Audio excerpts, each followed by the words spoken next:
अस्सलाम वालेकुम। मेरा ताल्लुक अल्फा सीएलएसए से है और आज मैं आपको जनरल मार्केट के अपडेट्स देता हूँ। तो मार्केट में भी फिलहाल तीन मेजर न्यूज़ हैं। एक तो ये है कि आईएमएफ के साथ जो अभी एमईएफ साइन किया, memorandum of economic and financial policies, उसमें ये एक शर्त रखी थी कि आगे चल के पॉलिसी रेट लिंक्ड होगा सीपीआई बेस्ड इन्फ्लेशन से। तो अब जो 2-3 दिन के बाद सीपीआई के फिगर्स गवर्नमेंट रिलीज करेगी, उसमें मार्केट की एक्सपेक्टेशन है कि 18 से 19% के दरमियान इन्फ्लेशन रेट रहेगा सीपीआई बेस्ड। तो अगर उससे लिंक करता है अभी पॉलिसी रेट चल रहा है 13.75% पे। तो सीपीआई को देखते हुए अगर पॉलिसी रेट यहाँ से कुछ बढ़ता है 100, 150, 200 बेसिस पॉइंट्स, तो उससे एक नेगेटिव इम्पैक्ट पड़ेगा ओवरऑल स्टॉक मार्केट पे। तो इस वजह से आज आज आपने देखा होगा कि मार्केट कुछ गिरी है एमईएफपी की ये स्टेटमेंट आने के बाद। इसके अलावा दूसरी जो मेजर न्यूज़ है वो ये है कि बैंक्स में के पास कुछ बॉन्ड्स हैं, लॉस मेकिंग बॉन्ड्स। तो बैंक्स ने स्टेट बैंक को कहा है कि उन्हें रिक्लासीफाई करने की इजाज़त दी जाए क्योंकि कैपिटल एडिक्वेसी रेशियो मीट करनी है। बैंक्स के पास जब इस तरह के लॉस में बॉन्ड्स पे लॉस होता है तो उनके ओवरऑल कैपिटल पे भी इम्पैक्ट पड़ता है। तो कैपिटल पे इम्पैक्ट पड़ेगा तो वो अपना कैपिटल एडिक्वेसी रेशियो को मीट नहीं कर सकेंगे। तो कैपिटल को रेस करने के डिफरेंट तरीके होते हैं। एक तरीका तो ये है कि फ्रेश इक्विटी इंजेक्ट करें।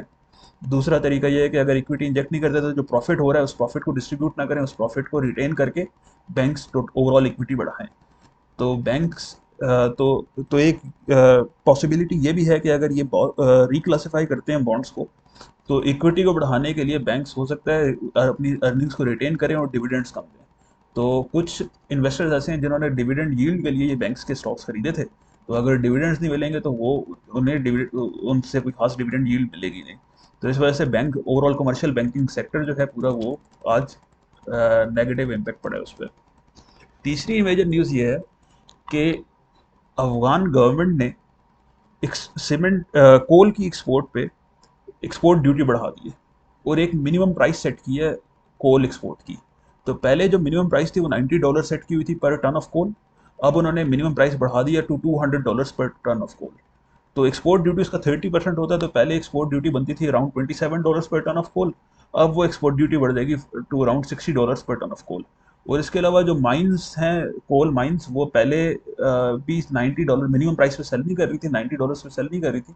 वो पहले भी $150 से ऊपर का कोल सेल कर रही थी, लेकिन अगर मिनिमम प्राइस 200 होगी है तो कुछ माइंस जो है 200 से ऊपर का सेल करेंगे, कुछ 200 पे सेल करेंगे। तो एवरेज अगर हम $210 भी लगा लें सेल करेंगे और फ्रेट वगैरह और कस्टम्स ड्यूटी वगैरह ऐड करें, तो जो इंक्रीज आ रहा है कोल की कॉस्ट पे पर टन वो तकरीबन 18,000 रुपये पर टन का इंक्रीज आएगा। 18,000 रुपये अगर कोल कॉस्टिंग में इंक्रीज आता है तो सीमेंट बनाने की कॉस्ट पे, सीमेंट की कॉस्ट पे पर टन तकरीबन 1700-1800 रुपये का इजाफा होगा।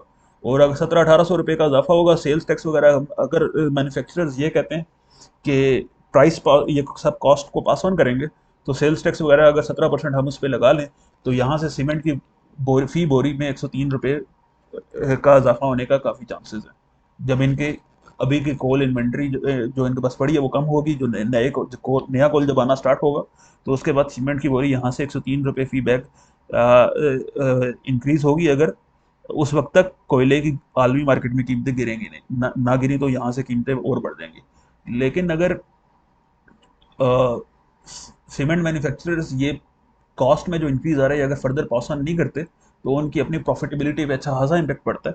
यहाँ तक इम्पैक्ट पड़ता है कि कुछ सीमेंट मैन्युफैक्चरर्स की पूरी अर्निंग खत्म हो जाती है। जैसे चिराट कोहाट वगैरह की तकरीबन 70-60-70% अर्निंग खत्म होती है इस वजह से।